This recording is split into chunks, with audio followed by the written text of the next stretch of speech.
Mga igsuon mayong adlaw kanatong tanan. Karon adlaw na usab nga Martes, pitsa 18 sa bulan sa Abril sa tuig 2023. Ug karon mga igsuon aniya na kita sa ikaduhang semana sa Pasko sa pagkapanhaw sa atong Ginoong Hesukristo. Ug gitawag natog Second Sunday of Easter. Sa ngalan samahan sa Anak ug sa Espiritu Santo. Amen. Ang Ebanghelyo kinutlo gikan sa basahon sumala ni San Juan, Kapitulo 3, versikulo 7 ngadto sa 15. Ayaw ikahibulong nga ako nag-ingon kanimo nga kinahanglan magpakatawo kamo pag-usab. Ang hangin mohuros bisan asa kinibuot mo padulong.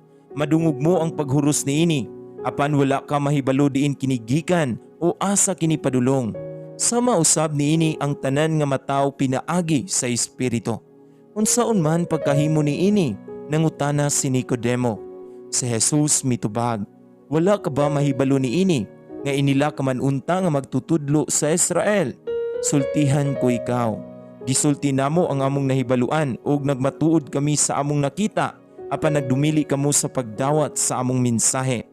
Kung dili ka mutuo sa akong gisulti kanimo mahitungod sa mga butang nining kalibutana, unsaon mo man pagtuo, konsultihan ko ikaw mahitungod sa mga butang sa langit. Ug wala pa'y nakasaka sa langit gawa sa anak sa tao nga nanaog gikan sa langit. Sama nga giisa ni Moises dito sa kamingawan ang bitin nga bronse nga gibutang og tukon. Ang anak sa tao kinahanglan nga iisa usab aron ang tanan nga mutuo kaniya makabaton og kinabuhing walay katapusan. Mga igsuon, ang Ebanghelyo sa Ginoo. Daygon ikaw o Kristo.